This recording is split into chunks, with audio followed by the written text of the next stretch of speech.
live. Hello, audience out there. Thanks for joining us. Hi, Tony. Hi, El. Hello, it's Friends. I love Friends. Hi, Friends. Friends are great. Okay. 10 seconds of silence. I can't do it.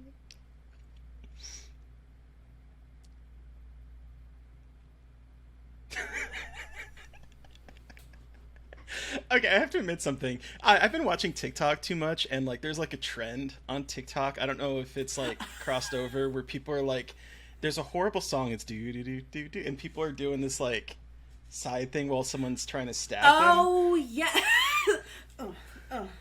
Yeah, what is up with that? It's like stuck in my head, and I just can't get that little bleep song out of my mind, and it's driving me absolutely bonkers. Between that and Sam Smith, a song that hasn't even come out yet, and I'm so sick of hearing it.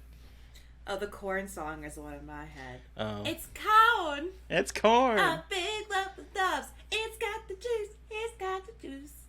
I'm glad he's having his little moment, though. That little kid is adorable. It just, the song is ubiquitous anymore on TikTok. Shout out to C-Bot. That whole Is that the sex one? That is the sex one.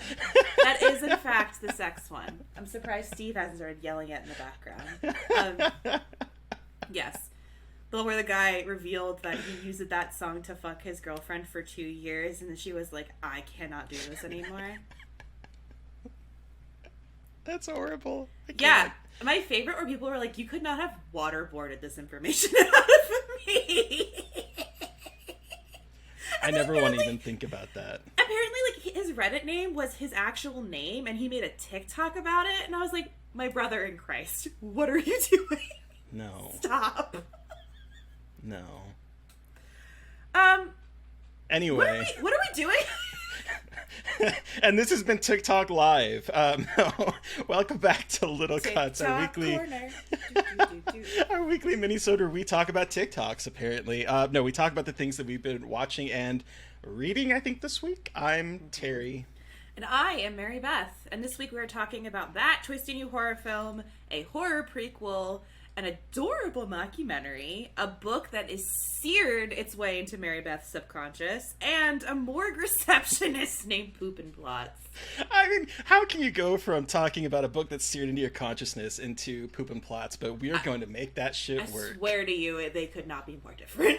I guarantee to you that they are so different, but that's okay. That's what we love here. But I want to hear about that twisty new horror film.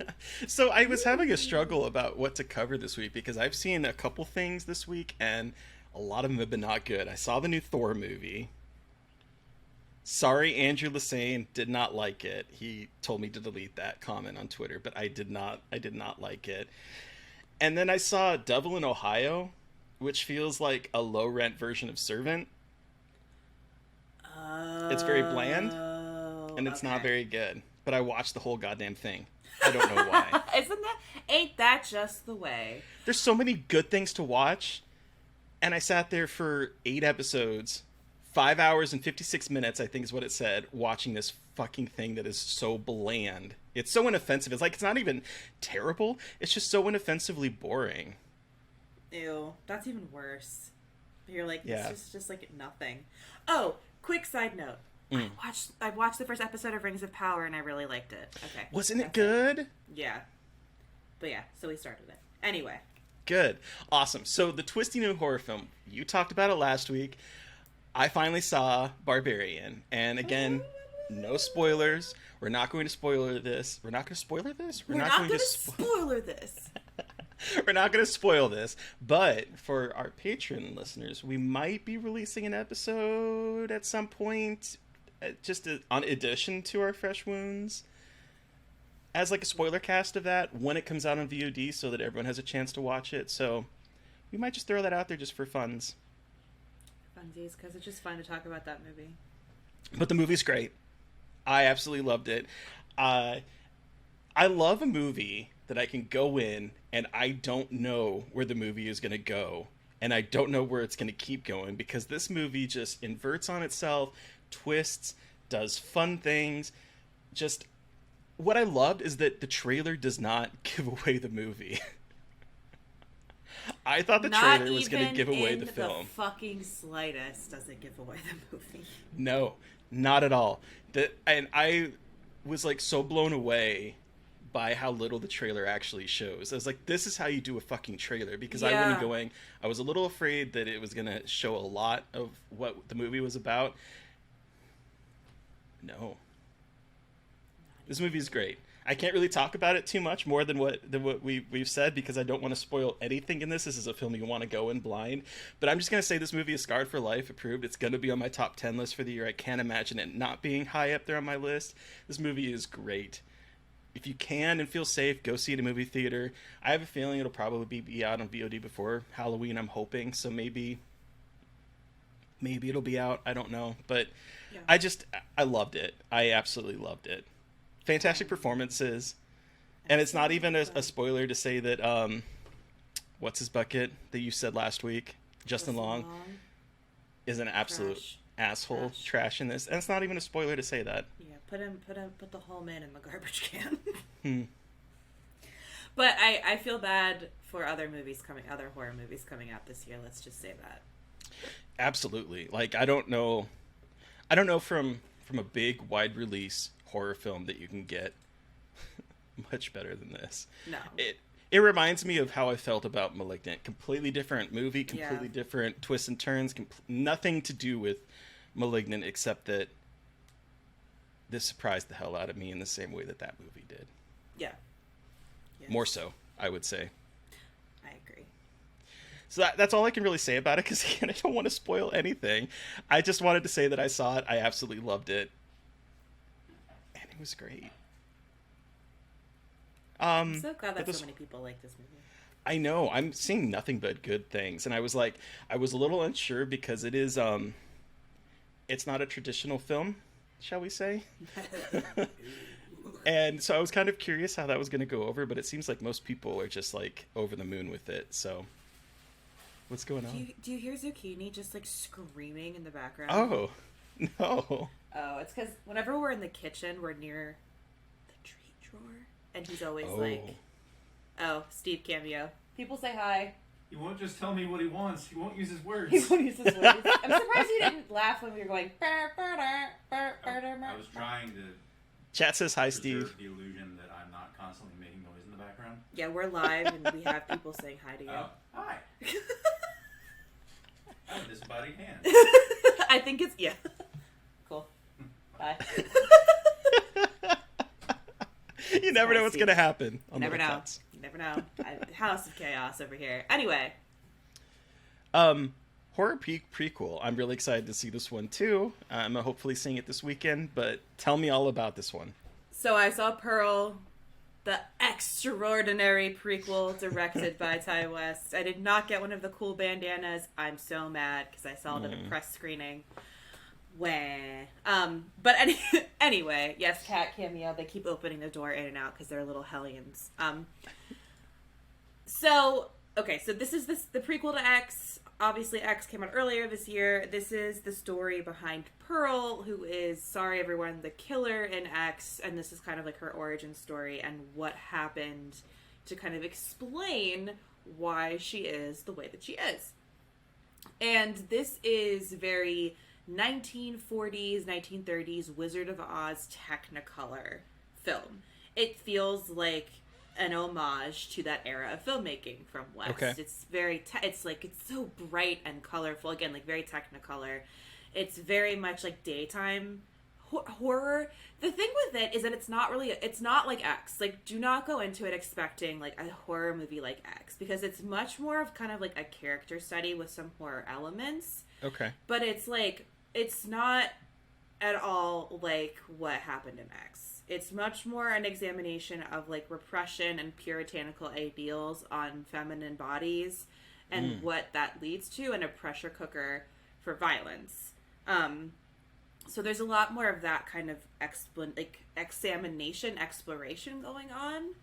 with Pearl and kind of not excusing at all her behavior, but kind of like giving us a deeper look into like where she comes from and her this link between her and Maxine of wanting to be stars and like trying to do whatever it takes to be a star. But I really liked it. I know that there are some people who are like, this is nothing like X, it's not a horror movie, blah blah blah.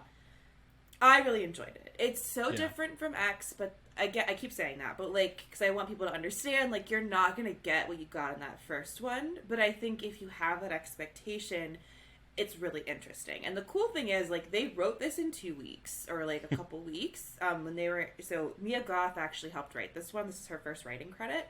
She helped write this one. While they were kind of like in their quarantine period during COVID in New Zealand, they were like, well, what the fuck else are we gonna do? And I think West was really interested in Pearl and kind of digging into this character, and so that's where the prequel came in. So like, it feels a little bit kind of like a concept-y a little bit. Like, you can feel it's a little bit rushed and like, but that's not a bad thing. I just think like you can kind of feel that vibe in it, but it's still beautiful to see. Mia Goth is incredible. Again.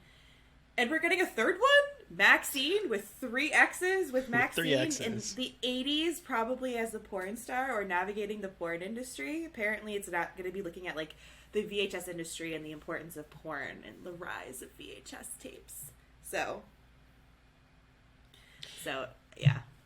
I would say that the trailer's doing a good job of trying to separate the two, because I did not get X at all from that trailer. I do have a confession. I don't know if I confessed this when we talked about this on Little Cuts, but it took me a very long time to realize that Mia Goth played Pearl in the original movie. Okay. And like, yes, there's that shot of, on the television, and I honestly thought that it was Maxine, and that she like used to be named Pearl, and she's like, I was so confused at the end of the movie. Oh, okay. I know that makes me look stupid, but I really was confused by the end of the movie. And so when they were talking about Pearl and Mia Goth, I was like, what are you talking about? And then I realized, but it took me an exceptionally long period of time to realize that Mia Goth played both characters.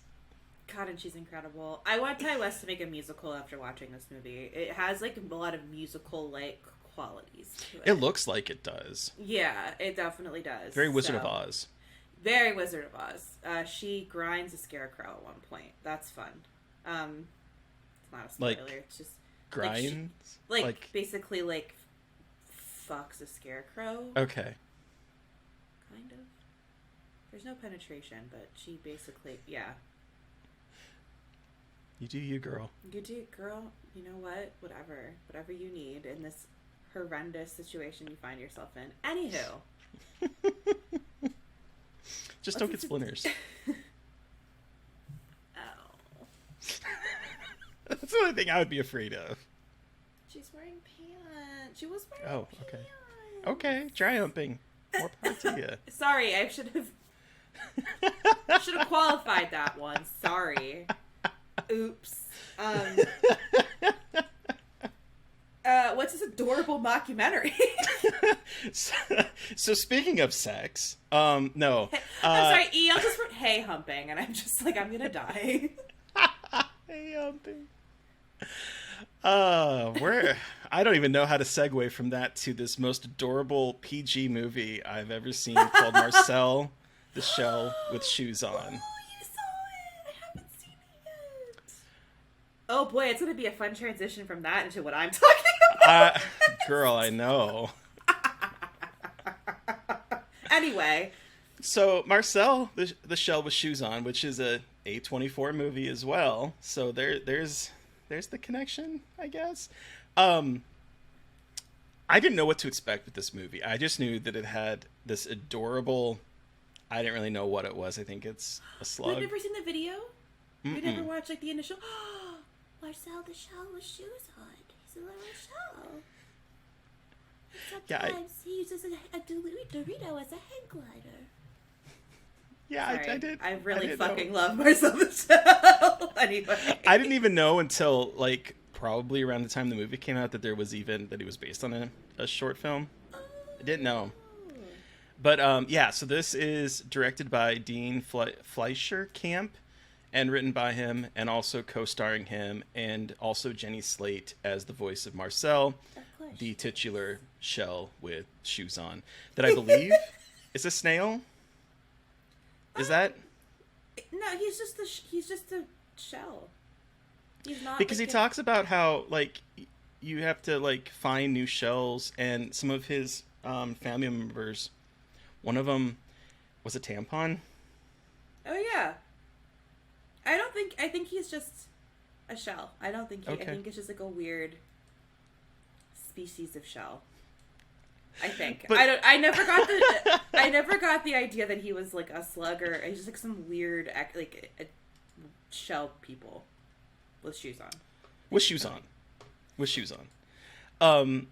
But it's a documentary about him where Dean Fleischer Camp, as character Dean, rents like an Airbnb and discovers Marcel, who is living there alone with his, I think, grandmother named Connie, played by Isabella Rossellini, who... That's so wild that it's Isabella Rossellini. Who, this is the second movie, or second thing I've seen her in recently. She has this really great cameo in a TV show that I don't want to spoil. But she plays Connie, his grandmother, and it's just the two of them living in this Airbnb because all of their people left, unfortunately, when the people that used to live in the house left, and the guy just sort of scooped out his drawer into his luggage, where in the drawer is where people were hiding when the bad stuff was happening, and takes them. And so he is stranded there with his grandma, trying to live in this house and do things as a small shell that his community used to do together. So he would create, he would use like the mixer to shake the tree so that apples will fall out of the tree, and he has to like do all this. There's some really cute things where he tips over honey and he uses honey to like walk on the wall. So there's little tiny honey footprints as he is walking up the wall. There's all these little cute little things that he has to do to basically navigate being a small shell in a human-sized world when his community is gone. And it's very emotional. This movie made me cry so fucking hard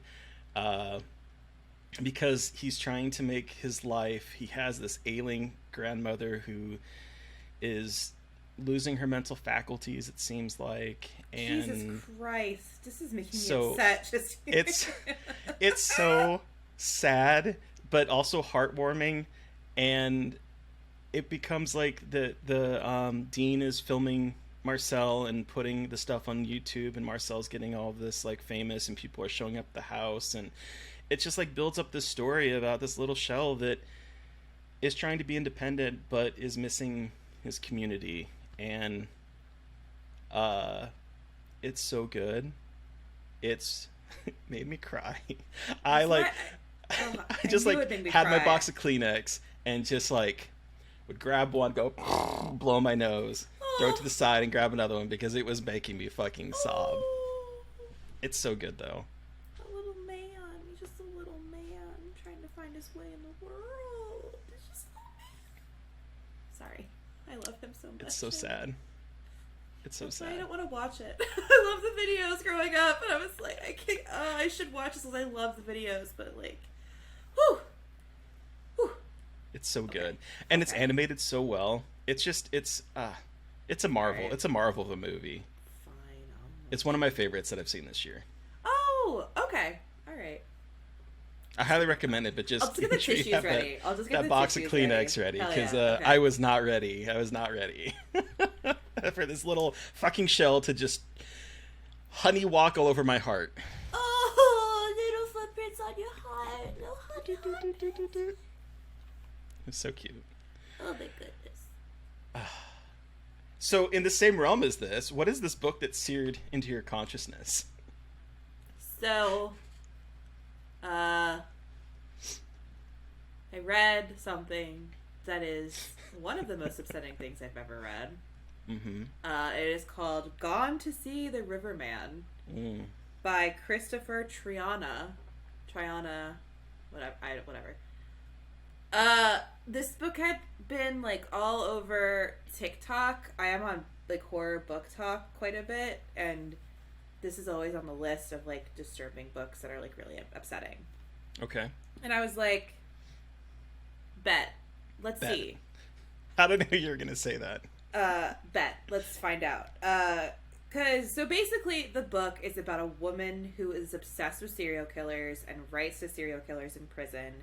And she has developed this like very close relationship with a serial killer named Edmund Cox. And it's like, this is her obsession. And she's also taking care of her sister, her older sister, who was in a horrible accident.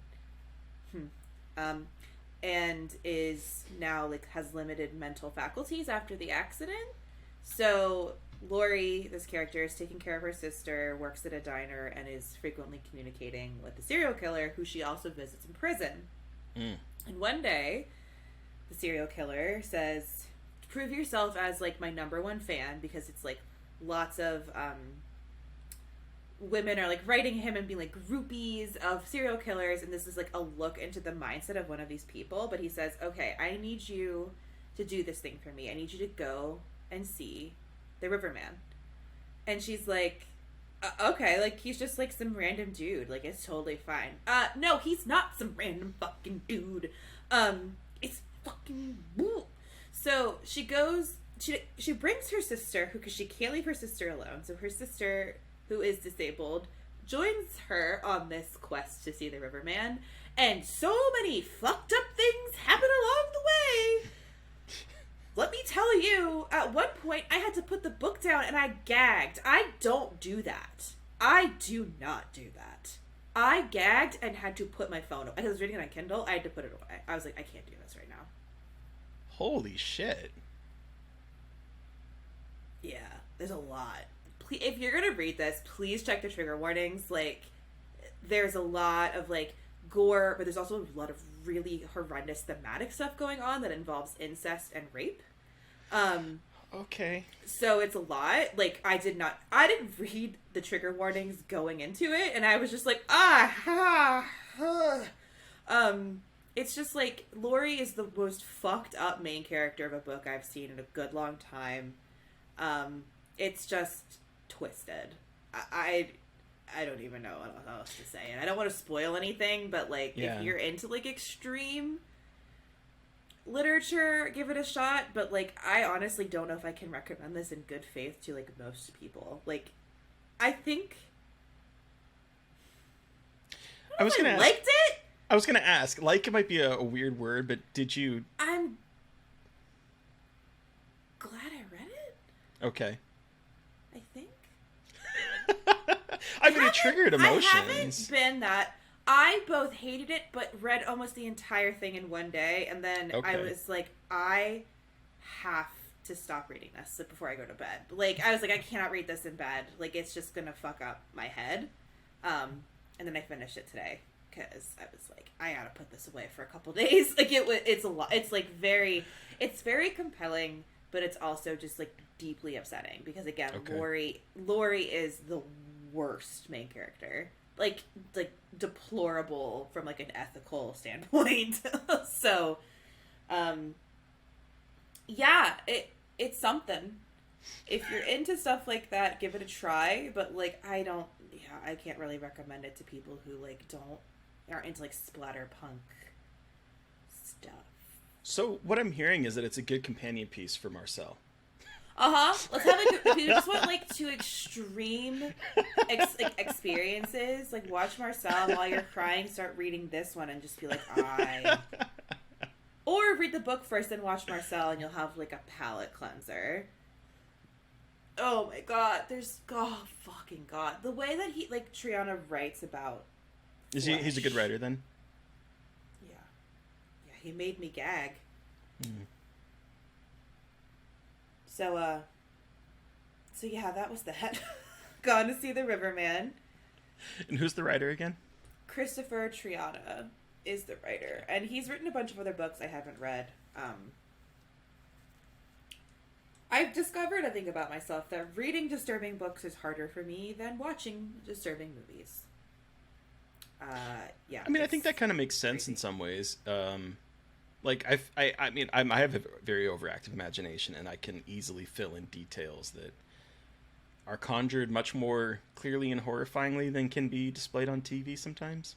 And I also think what happens in books that I think gets to me is movies you don't, like, you can kind of represent smell a little bit, like, oh, it smells bad, but in books, like, he goes on about, like, the disgusting smell of death, the black, ropey, rotting intestines. I'm like, good lord, motherfucker. Like, the maggots wriggling in her flesh, and I'm just like, I'm gonna die. Like, I'm just gonna die. Like, I can't stop reading this, but I want to stop reading it. And I kept going, like, groaning, and Steve was like, are you okay? I'm like, no, I'm not, but I can't stop. So yeah. Yeah, Tony's gonna listen to an audiobook. Oh. Godspeed. Godspeed. Godspeed. Wow. Like, pretty opposite of that, but gory kind of. What was our horror comedy for this week?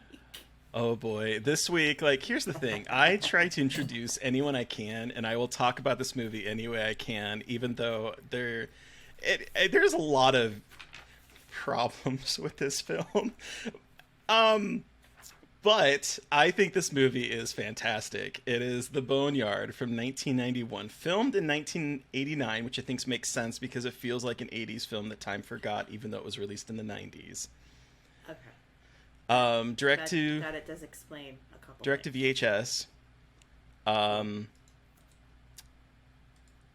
I gotta. I could talk about this movie for days, but I gotta know, what did you think of my favorite protagonist, a fat English teacher who's depressed and is a psychic, who I just absolutely love and adore, and Stan as a fat English, not professor, but went to school to be an English teacher. I'm not psychic. Have some depression. I feel seen, and I loved her. But I gotta know, what did you think of this film? I liked the last part of it. I didn't dislike, that sounds bad. I loved her. I was like, oh my god, we have a fat protagonist who, like, isn't the butt of all the jokes. Like, I was very excited that she was in this film. Like, because there isn't a lot of fat representation positive in horror, and she is just exists as a person. The big thing that gets people, like, that people talk about is her depression and her being a psychic.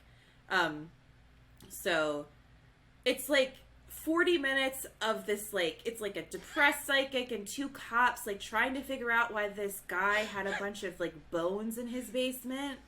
And they're like, there's kids' bodies down here, dude, what the fuck?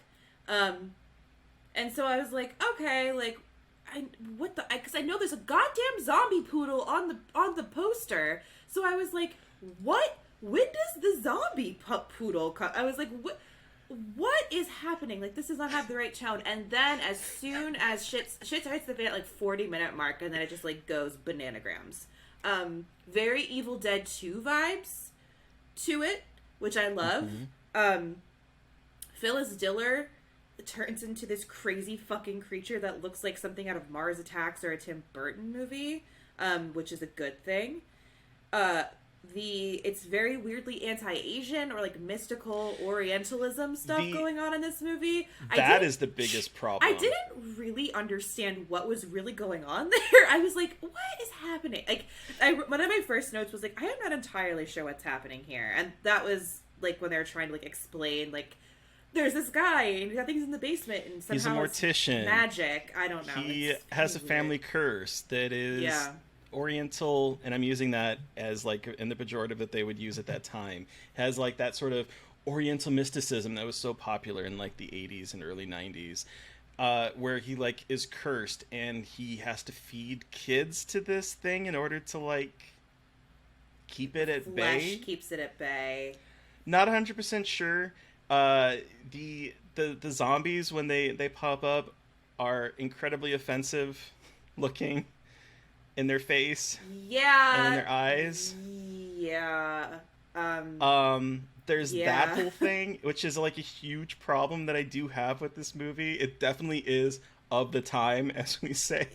Yeah. But what is so wild to me is that the first 40 minutes of this film is so fucking dark. It's bleak. It is a woman. Bleak. It's like sad as shit. It's a bunch of dead kids. Like, what the fuck? It's a woman who helps the cops find bodies of dead kids because she is a psychic, and the ghosts like pull to her.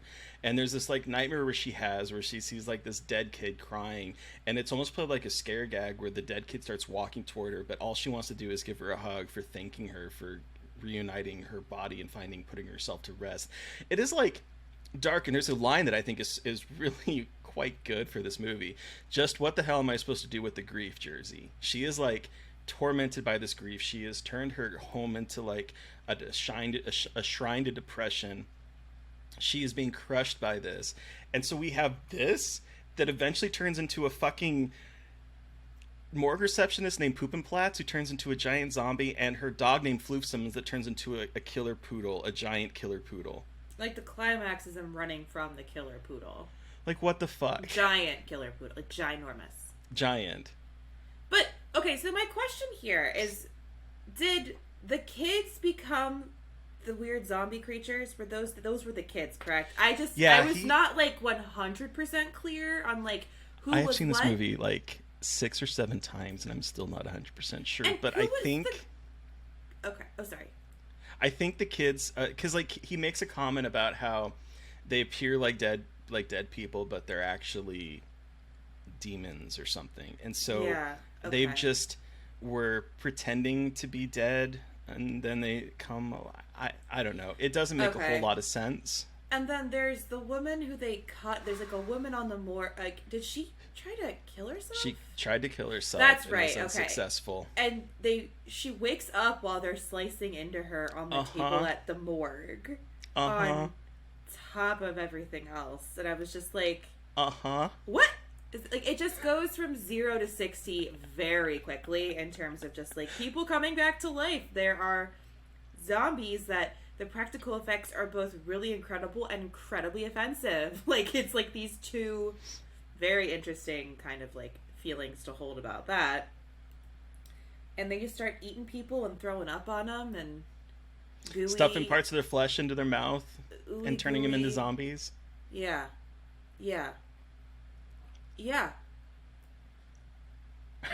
The score, by the way, fucking is a banger. It is a banger. I was like, wait a second, that's surprising. And it's a Thanksgiving movie.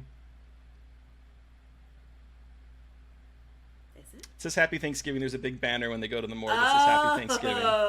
Also, okay, it's called the Boneyard because they call this morgue the Boneyard because it's closing down. Which I love, that it's called the Boneyard. And I love that Phyllis Diller's fucking poodle has a little pink bow and hangs out in the Boneyard. It's just... Like, as soon as they get to the morgue, it gets, like, kind of ridiculous, and then it just gets into, like, they're all fighting like crazy zombies. 2 different movies smashed together. It is. And when, she first... What the fuck is her name? Which one? The main woman, the Allie. So when Allie kind of discovers what's going on, it's got like, it feels very pre-Resident Evil. Like walking into the morgue lab zombie reveal, like you're walking into this like medical space covered in blood, broken glass, and you discover something eating flesh. And it has, I mean, I know it's not only Resident Evil, but I just thought of like, feels like a precursor to that a little bit. In terms of like the way that's framed, but...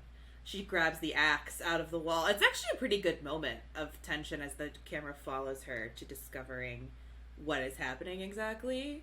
And then we have our zombie friends. I also think it's horrifying that there's a good chunk where they're like talking to the guy, the mortician, and he's on the TV, and there's just a tableau of dead children just like rotting in front of us. And I was like, oh my god, that's pretty fucked up imagery. I get more than I was expecting of just a tableau of dead children. It's very grim, which is so surprising because of the turns that it takes. Yeah. And what I think is fascinating about this is that it was written and directed by James Cummins, who was in the makeup department for The Thing, and did the special effects for House, a movie we have covered on the podcast, and did special effects for Enemy Mine. So he is like known for makeup, known for visual effects, known for like special effects, and then he directed and wrote this movie, and I believe maybe like a couple more in like the 90s, and then that was it. But he is a special effects person, and I think you can tell, particularly with the puppetry. I think that's why this movie feels in the back half like an 80s movie, because it is coming from someone that did special effects on some pretty big 80s movies, especially the puppetry in like House. Yeah. Tony, we're talking about House, the 80, like the American House, right? Not the American House, yes. Yeah, Tony, I think we're talking about the American House, not Houseu from Japan. Just to clarify, because of that also. Oh, you do, Tony. Sorry. Never mind. Anyway, House is also a wild movie. Yeah, I was surprised at how serious it was for a movie that is advertised to be about a killer poodle. What's funny is that apparently there were two covers. There was a slipcase cover for this, and one of them was emphasizing the humor, and one was emphasizing the horror. So there were actually two covers for this movie, which makes sense because it definitely straddles that line between being like almost like a character drama in the beginning. It's that's way really less comedy than I expected it to be. Mm-hmm. I thought it was going to be kind of like a slapsticky horror situation, and it's not really. It's actually it's just much more serious than I thought. Apparently Deborah Rose, who plays Allie, was a method actress and got into a lot of issues with the guy that plays Jersey, Ed Nelson, because Ed Nelson came from like TV and was very like efficient and everything, because TV had to be efficient, particularly back in those days. And so you had two different kind of acting styles where she wanted to like get into the character and do all that kind of stuff, and he was just like, no, let's just bang this out. And apparently they got into a lot of issues because she was very slow. Imagine method acting for a 1991 film called The Boneyard that involves. Well, and that's what like, because there was like I have the Blu-ray. There's like some special behind the scenes stuff, and there were some interviews, and they're like, yeah, there was a lot of tension on set because what's his name, Ed Nelson, was like, this is a 1990 horror movie or 1989 horror movie. Why are you trying to get into character's head space? Like, what are you gonna do? Become a psychic? Like, are you gonna like study how to be a psychic? Are you gonna like go to a morgue and hang out with dead kids? Like this ain't gangs in New York. This isn't like Daniel. I don't mean to knock her. I just think it's funny. No, and every time I watch this movie, I'm like, man, she is acting as if she's acting the fuck out of this, as if like this is like going to be Oscar material. Like, she is playing to the nines. And I love that. She takes it seriously, which is so funny, but you know what? Good for her. Good for her. Yeah. I do think... I always say this. I know it's like a broken record, but that's another one of those movies that I feel like people will have more appreciation for someday, maybe, or should. Like, the problematic aspects probably keep it that, like, it's very, like, weirdly anti-Asian. Like, not... No bueno. But that fucking giant poodle at the end. What the fuck? It just... Like, is this a Sam Raimi movie? Like, I was like... And I think that's what I mostly remember every time I watch... I mean, I've seen this movie like 6 or 7 times, but it's like everything I remember is that back half where shit just gets fucking wild. We have like alien montages moving through the vents. We have Poop and Platts as this giant... alien zombie, and her clothes are barely fitting, and so it's like puppet, you almost see like puppet boobage, and so there's that, and there's the fucking poodle. It's just like, it's so wild. It's so wild. But I have to like introduce people to it because I think it's a movie that not many people have seen, and I don't know, maybe there's a good reason for it, but I like it a lot, even though it's I watched it. A hugely problematic film. Well, ain't that just the way for the 80s and the 90s? Seriously. Like... Seriously. Eek. A little bit of like a tip to what we're talking about next week. But Oh yeah, what are we talking about next week? Well, so for Monday, we were talking with filmmaker Duncan Birmingham. His debut feature film, Who Invited Them, just premiered on Shudder, and he brought with him, speaking of problematic movies, Brian De Palma's Dressed to Kill. Yeah. Which is a great movie. It's a great movie, but it's fucked up for a lot of reasons. But yeah. So there's that. Yes. But what horror comedy are we talking about next week, Mary Beth? So we are talking about the 1995 film Dracula Dead and Loving It, which I've never seen and Terry can quote, so I'm very excited. I can quote. Raspberries? There are raspberries here. I cannot wait. Okay. Yeah. Sounds good. All right. Cool. Anyway, I'm very excited. Listeners, you've heard from us. We want to hear from you. Have you watched anything or read the one book that we talked about this week? Do you have thoughts for things that we should be covering? Send us an email at scarredforlifepodcast@gmail.com, or you can reach out to us directly on Twitter. I am at NB McAndrews. And I'm a Gaily Dreadful. And of course, don't forget to follow the podcast on Twitter at Scarred Podcast. And don't forget to review, rate, and subscribe. And also, Patreon. We had a couple people sitting in watching us live. So if you want to experience all of that wildness, support us on Patreon, please. Yeah, man. There's Steve might show up. You won't see him on the podcast, but you'll see him on the live stream. Mm-hmm. You'll see him. And my cat. You also get us a little bit more unfiltered in the video version. So. Oh, yeah. Well, thank you to Eric Power for our music. Nope. Thank you to Eric Power. Jesus Christ. Thank you to Eric Power for our artwork. Thank you to Sean Keller for our music. Thank you, everyone, for listening. Please stay safe out there. But most importantly, stay creepy. And until next time. Okay, I'm going to hit stop, everyone. But just wanted to thank you, because if I hit stop, it's going to kick you guys out. So thanks for watching. Love you guys. Thanks for the support. Bye.